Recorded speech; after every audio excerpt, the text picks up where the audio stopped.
હાલો, હું મધુબેન વિડાવરા વિસાવદર તાલુકાનું બરડિયા કસ્ટર મને સોંપવામાં આવ્યું છે અને સમગ્ર શિક્ષા અભિયાન અંતર્ગત જે વિષયો આપવામાં આવ્યા છે દિવ્યાંગ બાળકોના શીખવવા માટેના, તો એમાંનું આજે હું એક પૈસા ઓળખ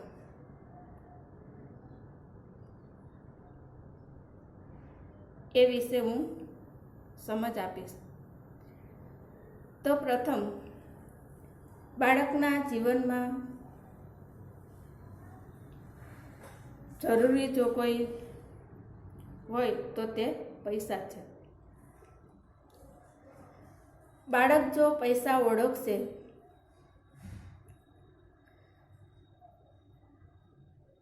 ઓળખે એ ખૂબ મહત્વનું છે। બાળકને પૈસાનું જ્ઞાન હોવું ખૂબ જરૂરી છે। કોઈ પણ બાળકની જરૂરિયાત હોય કે એને કંઈ પણ ખરીદી કરવી હોય તો તેના માટે પૈસા જરૂરી બને છે, કે પૈસાની ઓળખ હોવી ખૂબ જરૂરી છે। બાળક જો પૈસાને ઓળખશે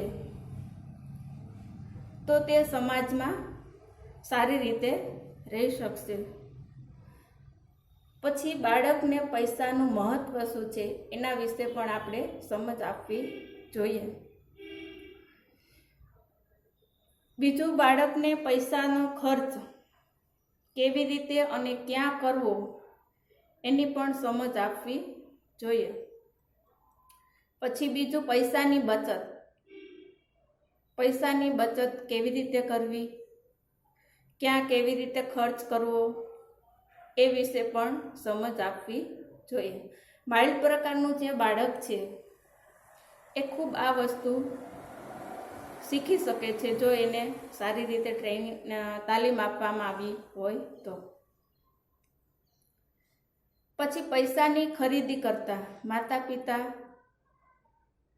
બહાર જ્યારે ખરીદી કરવા જાય છે ત્યારે બાળકને જો સાથે રાખે તો આ બાળક પૈસાની ઓળખ કે પૈસા બાબતની સમજ એ સારી રીતે પ્રાપ્ત કરી શકે છે। પછી બીજું કે પૈસા છે જે સિવિયર બાળક છે કે મોડરેટ બાળક છે, આ બે કેટેગરીના બાળકોને પૈસાનું જ્ઞાન ખૂબ ઓછું હોય છે, તો એને પૈસાની કે આ પૈસાની કિંમત સમજાવવી જોઈએ કે આને ઘણીવાર બાળકો શું થાય છે પૈસા ફાડી નાખે છે, તો એને એ રીતે સમજ આપવી જોઈએ કે આ એની કિંમત સમજાવવી જોઈએ કે આ વસ્તુ ફાડવાની નહીં। પછી એવી રીતે પણ સમજાવી શકાય કે જો તું ફાડીશ તો તને રમકડું આપવામાં આવશે નહીં, એને ગમતી વસ્તુ દાખલા તરીકે ચોકલેટ લઈ દેવામાં આવશે નહીં, આવી પણ એને સમજ આપવી જોઈએ। પછી બીજું કે પૈસાની લેવડ દેવડ કેવી રીતે કરવી એની પણ સમજ આપવી જોઈએ। દાખલા તરીકે આપણે બાળકને 10 રૂપિયા લઈને ખરીદી કરવા મોકલ્યો હોય તો એમાંથી આપણે એને કહીએ કે 5 રૂપિયાની ખરીદી કરીને લઈ આવ, અને પાછળ 5 રૂપિયાની ખરીદી કરી હોય તો હવે પાછા કેટલા વધશે એવી એને સમજ આપવી જોઈએ। બીજું કે આ બધી પૈસા ઓળખની બાળકના લેવલ પ્રમાણે શીખવવામાં આવે છે। તો પૈસા ઓળખ બાળકને કેવી રીતે કરાવી શકાય, તો અહીંયા મેં સાચા અને ખોટા પૈસા લીધા છે। 2 રૂપિયાની, 50 રૂપિયાની, 100 રૂપિયાની, 5 રૂપિયાની, 20 રૂપિયાની, 500 રૂપિયાની એવી બધી નોટો અને ચિલ્લર લીધું છે. એમાં પ્રથમ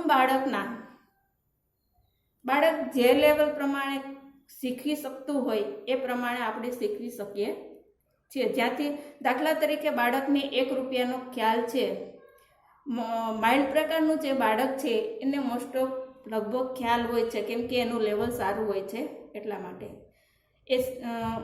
પછી બીજું, મોડરેટ બાળકને આ બાબતનો ખૂબ ઓછો ખ્યાલ હોય છે. જો એને શીખવવામાં આવે તો એ ઝડપથી શીખી શકે છે. પછી બીજું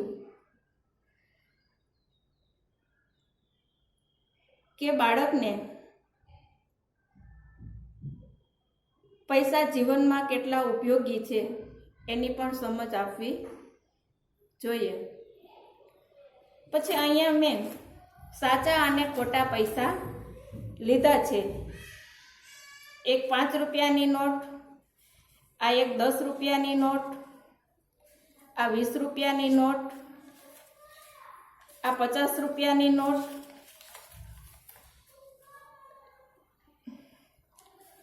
100 રૂપિયાની નોટ અને 500 રૂપિયાની નોટ. પ્રથમ તો બાળકને એવું શીખવવું જોઈએ કે આ 5 રૂપિયાની નોટ છે, આ 10 રૂપિયાની નોટ છે, આ 20 રૂપિયાની નોટ છે. ઘણીવાર બાળકને કલરથી પણ ઓળખાવી શક્યા કે દાખલા તરીકે 20ની નોટ છે એનો કલર લાલ હોય છે. એવી રીતે કલરથી પણ બાળકને અંકથી પણ ઓળખી શકાય કે આ 10 લખેલા છે એટલે એ 10ની નોટ છે. પછી આ ચિલ્લર છે, 2 રૂપિયાનો સિક્કો, 5 રૂપિયાનો સિક્કો છે, આ 1 રૂપિયાનો સિક્કો છે.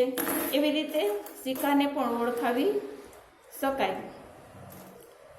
તો હવે બાળકને આપણે પૈસાની ઓળખ કેવી રીતે કરાવવી એ વિશે સમજશું. હવે બાળકનું લેવલ 5 કે 10 રૂપિયા ઓળખી શકે છે. આપણે એને 20 રૂપિયાની ઓળખ કરાવી છે. તો આ એક 20 રૂપિયાની નોટ છે. તો બાળકને સમજ આપવી પડે કે આ એક 20 રૂપિયાની નોટ છે. તો એમાં બાળકને હવે આપણે ખરીદી કરવા મોકલીએ ત્યારે એને એમ કહેવું જોઈએ કે આ 20 રૂપિયાની નોટ છે, એમાં તારે 10 રૂપિયાનો ભાગ લેવાનો છે અને 10 રૂપિયા પાછા લાવવાના છે. એટલે બાળકને ખ્યાલ આવશે કે મારે 10 રૂપિયા પાછા લઈ આવવાના છે અને 10 રૂપિયાની ખરીદી કરવાની છે. પછી બીજું, ઘણીવાર 20 રૂપિયાની નોટ ખોટી હોય છે. તો બાળકને શીખવવું જોઈએ કે આ નોટ ખોટી છે અને આ નોટ છે સાચી છે. ખોટી નોટનો કાગળ છે એ કેવો હોય છે? આછો હોય છે અને આ સેજ જાડો હોય છે. એવી પણ ઓળખ આપી શકાય. પછી 50 રૂપિયાની ઓળખ કરાવી હોય તો બાળકને 50 રૂપિયાની નોટ કે આમાં 5 અને 0 લખેલા છે એટલે આ 50ની નોટ છે. તો એમાંથી 50ની નોટમાંથી સાચા ખોટા પણ ઓળખાવી શકાય કે આ 50ની નોટ સાચી છે અને આ ખોટી છે. આમ પૈસાનું ઓળખ બાળકને ખૂબ જરૂરી છે.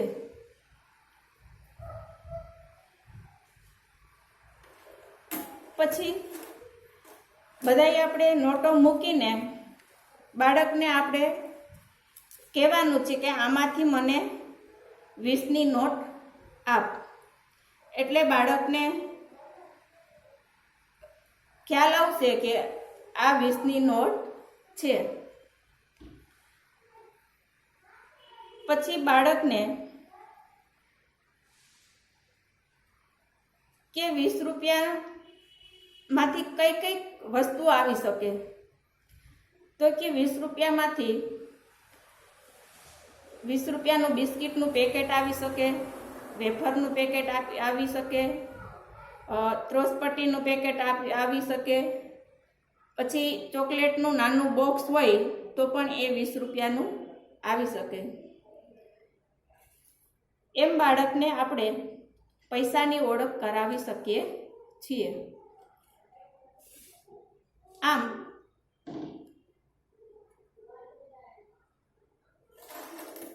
પૈસાએ ઓળખવું એ બાળકના જીવનમાં ખૂબ જરૂરી છે.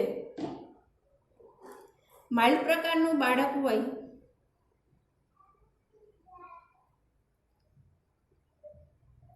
તો એ બહુ સારી રીતે શીખી શકે છે અને આવા બાળકોને સતત પુનરાવર્તનથી પૈસા ઓળખાવી શકાય છે.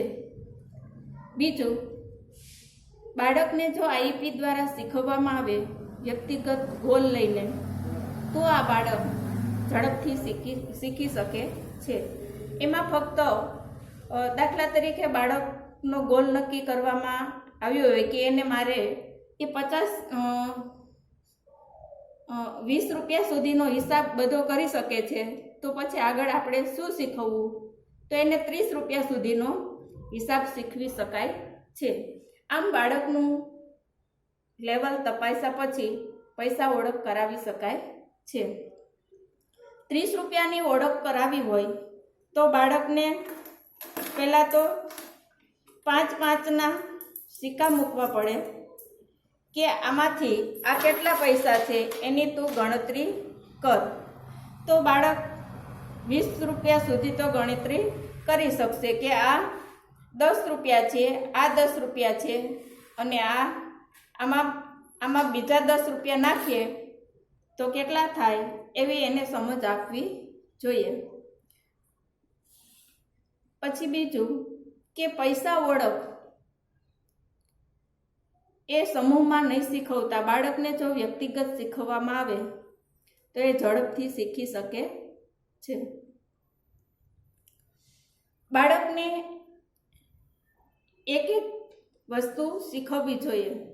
દાખલા તરીકે મારે 5 રૂપિયાની નોટ છે, આ સિવિયર બાળકને પૈસા ઓળખમાં 5 રૂપિયા સુધીની પણ ઘણા લેવલ ન હોય તો ઓળખી શકતા નથી. તો 5 રૂપિયાની ખરીદી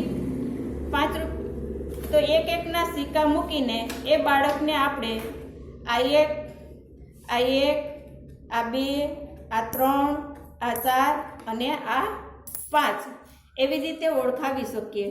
પછી આપણે એને એમ કહીએ કે આમાંથી મને 1 રૂપિયાના સિક્કા મૂક્યા હોય એમાંથી પછી આપણે 5નો સિક્કો મૂકીએ અને કહેવાનું કે તું આમાંથી મને 5 રૂપિયાનો સિક્કો ગોતીને આપ. આવી રીતે પણ બાળકને પૈસા ઓળખ કરાવી શકાય છે. પછી બીજું, બાળકને સાચા ખોટા પૈસાનો પણ ખ્યાલ આપી શકાય છે. બાળકને બધા પૈસા મૂક્યા હોય, ખોટા પૈસા મૂક્યા હોય, દાખલા તરીકે આ બધી ખોટી નોટો છે એમાં મેં 20 રૂપિયાની નોટ મૂકી છે, પછી બાળકને આપણે કહેવાનું કે આમાંથી મને 20 રૂપિયાની નોટ ગોતીને આપ. તો બાળક એમાંથી ગોતવાનો પ્રયત્ન કરશે અને જો તે શીખ્યો હશે તો આપણને 20 રૂપિયાની નોટ ગોતીને આપશે. આમ પૈસા ઓળખીએ બાળકના જીવનમાં ખૂબ જરૂરી છે. પૈસાનું જ્ઞાન હોવું જરૂરી છે, તેથી તે સમાજમાં સારી રીતે રહી શકશે.